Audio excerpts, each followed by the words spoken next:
नबियों के सिलसिले के आखिरी कड़ी हजरत मोहम्मद सल्लल्लाहु अलैहि वसल्लम हैं, जो मक्का शहर में 12वीं रबीउल अव्वल मुताबिक 20 अप्रैल सन 571 को पैदा हुए।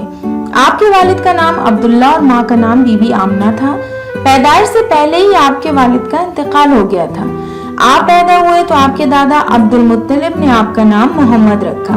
लोगों ने पूछा, ये क्यों रखा? बोले, मैं चाहता हूँ कि मेरे बेटे की सारी दुनिया तारीफ करे। अल्लाह ने उनकी तमन्ना पूरी की। फिर उनके बचपन का जमाना। उस जमाने में अरब का ये रिवाज था कि शहर के बड़े लोग अपने बच्चों को दूध पिलवाने और पालने बढ़ने के लिए देहात में भेज देते थे, ताकि वहाँ की खुली हवा में रहकर खूब मोटे ताजे हो जाएं। उस जमाने में अरब के देहात की जबान शहरों से ज्यादा साफ सुथरी और जोरदार होती थी। देहात में रहकर बच्चों की जबान खूब अच्छी हो जाती थी। प्यारे नबी को भी इस रिवाज के मुताबिक हलीमा नाम की एक दाई को सौंप दिया गया। दाई हलीमा जिस कबीले की थी उसका नाम बनी साद था, इसलिए उनको हलीमा सादिया कहते हैं। आपकी माँ ने भी आपको दूध पिलाया और औरतों ने भी, मगर सबसे ज्यादा दिनों तक दाई हलीमा ने आपको दूध पिलाया। आप हलीमा सादिया के पास लगभग 4 साल रहे। आप हलीमा और उनके बच्चों को बहुत चाहते थे। नबी हुए तो हलीमा, उनके शौहर और बच्चे सब मुसलमान हो गए। 4 साल की उम्र से माँ के पास रहने लगे। सन 575 और 76 में जब आप 6 साल के थे, वो आपको साथ लेकर मदीने गई। वहां से वापसी में बीमार पड़ी और उनका इंतकाल हो गया। मक्का और मदीने के रास्ते में अब्वा नाम की एक जगह है, वहीं दफन हुई और आप यतीम हो गए। उम्मे ऐमन आपकी खिलाई थी। वहां से आपको दादा मियाँ के पास लाई। उनको बहुत दुख हुआ, पर क्या करते, मरना जीना खुदा के हाथ में है। मरना सबको है, आई हुई घड़ी को कौन टाल सकता है। बड़े होने पर एक बार प्यारे नबी अब्वा से गुजरे। माँ की कब्र देखकर आपका दिल भर आया। आपकी आंखों से आंसू देखकर साथी भी रोने लगे। दादा अब्दुल मुत्तलिब आपको बहुत प्यार करते थे। काबे की छांव में उनके लिए फर्श बिछाया जाता, उस पर अकेले वही बैठते, किसी दूसरे को इजाजत ना थी। प्यारे नबी छोटे थे, आकर उस पर बैठ जाते। लोग चाहते कि उठाकर अलग बिठा दें, अब्दुल मुत्तलिब रोक देते, कहते बैठने दो। फिर सर पर पीठ पर हाथ करते और पास ही बिठा लेते। 8 साल के थे, अब्दुल मुत्तलिब का इंतकाल हो गया।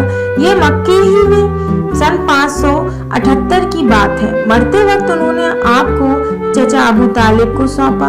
वो आपके सगे चचा थे। एक माँ से 3 भाई अबू तालिब, जुबैर और प्यारे नबी के वालिद अब्दुल्ला थे। चचा अबू तालिब बहुत तंग हाल थे। उनके अपने भी बहुत से बच्चे थे, फिर भी वो अपने अच्छे भतीजे प्यारे नबी को बहुत प्यार करते थे। अपने पास सुलाते, जहाँ जाते अपने साथ रखते। आपने बचपन में बकरियां चराई। नबी होने पर एक बार आपके साथी झरबेरियां तोड़ रहे थे। आपने कहा, काली काली तोड़ते जाओ, बड़ी मजेदार होती हैं। यह तब का तजुर्बा है जब मैं बकरियां चराता था। साथियों ने पूछा, ए अल्लाह के रसूल, आपने बकरियां भी चराई हैं? बोले, हाँ, मैंने बहुत थोड़ी मजदूरी पर मक्के वालों की बकरियां चराई हैं। बुरे बच्चों की तरह बेकार के खेल तमाशों में अपना वक्त बर्बाद नहीं करते थे। ऐसे किसी जलसा या सभा में जाना आपको पसंद ना था जहाँ बेशर्मी और फुहड़पन का जिक्र हो। अब नबी होने तक के किस्से जो हैं, 15 साल के थे जब आपके फिजार की लड़ाई में हिस्सा लिया।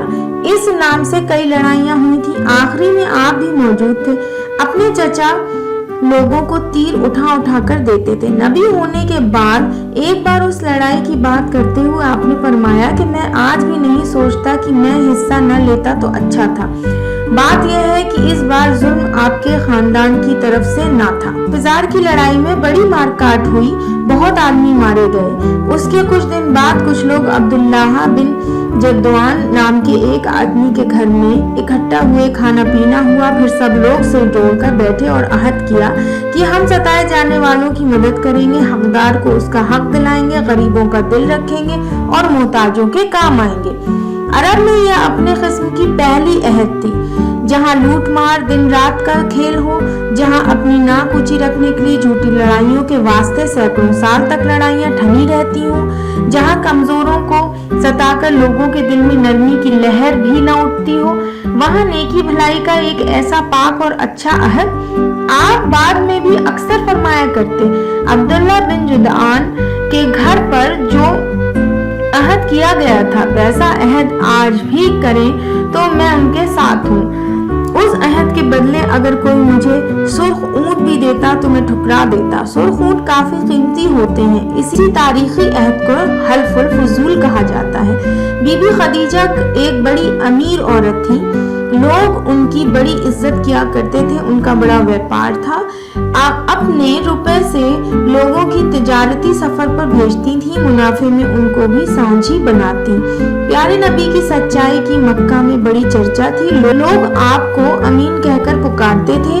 आपकी सच्चाई और ईमानदारी की चर्चा सुनी तो बीबी खदीजा ने ख्वाहिश की कि आप उनका तिजारती माल लेकर सफर करें।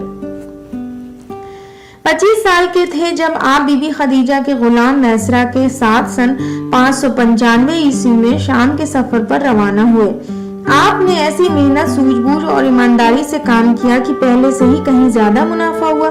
बीबी खदीजा पर इसका बड़ा असर हुआ, वो बहुत खुश हुई, जितना तय हुआ था उससे ज्यादा आपको दिया। शाम के सफर से लौटे मैसरा ने आपकी ईमानदारी, कारोबार में होशियारी, सच्चाई, हर एक के साथ हमदर्दी, प्यार, मोहब्बत, इंसानियत का आंखों देखा हाल बयान किया। बीबी खदीजा ने शादी का पैगाम भेजा, आप राजी हो गए। दिन और वक्त तय हुआ, आप बीबी खदीजा के घर पहुंचे, चचा भी साथ थे। सादगी के साथ शादी हो गई। कुरैश के बड़े बड़े सरदार मौजूद थे, हजरत अबू बकर रज़ियल्लाहु ताला अन्हु भी उसमें शामिल थे। शादी के वक्त आपकी उम्र 25 साल और बीबी खदीजा की 40 साल थी। उनकी 2 शादियां पहले भी हो चुकी थी, दोनों शौहर मर चुके थे। आपकी अच्छी आदतों की मक्का में चर्चा थी, आप सदा सच बोलते थे, लोग अपनी अमानत आपके पास रख जाते, आप उनकी अमानत जो की तो लौटाते। आपने कभी शराब नहीं पी, बुतों की पूजा नहीं की, मेलों ठेलों और त्योहारों में न गए, बुरी बातों के पास कभी न भटके, बकरियां चराई, तिजारत करी, अपनी रोजी मेहनत और मशक्कत से कमाई, खुदा का शुक्र अदा किया। मक्का के नजदीक हिरा नाम की एक पहाड़ी है, आप घर से सख्तू पानी लेते, उसी पहाड़ी की एक गुफा में चले जाते, कई कई दिन वहां रहते, अल्लाह की इबादत करते, फिर घर आते, सख्तू पानी लेते और लौट जाते। एक दिन उसी गुफा में थे, अल्लाह ने अपना फरिश्ता भेजा, उस फरिश्ते का नाम जिब्रील है। जिब्रील अल्लाह का पैगाम लेकर के आए। ये पैगाम क्या था? अल्लाह का कलाम। रमजान की 17 तारीख थी, अंग्रेजी हिसाब से 6 अगस्त सन 610 ईस्वी। आपकी उम्र उस वक्त 40 साल की थी। पहले वो सूरह उतरी जिसका पहला लफ्ज इकरा है और जिसका नाम सूरे अलक है। कुरान पाक क्या था? एक रोशनी थी, सीधी रास्ता दिखाने के लिए, अच्छाई बुराई पहचानने के लिए, दुनिया के सुधार का सामान करने के लिए, इंसानों को जिंदगी गुजारने का पूरा कानून देने के लिए। इस तरह आपको नबूवत मिली। आप भटके हुओं को राह दिखाने लगे, अंधेरे में उजाला फैलाने लगे। ये उजाला घर वालों के लिए भी था, बाहर वालों के लिए भी था, अपने खानदान और अपने ही देश नहीं बल्कि सारी दुनिया के लिए था, सब इंसानों के लिए था।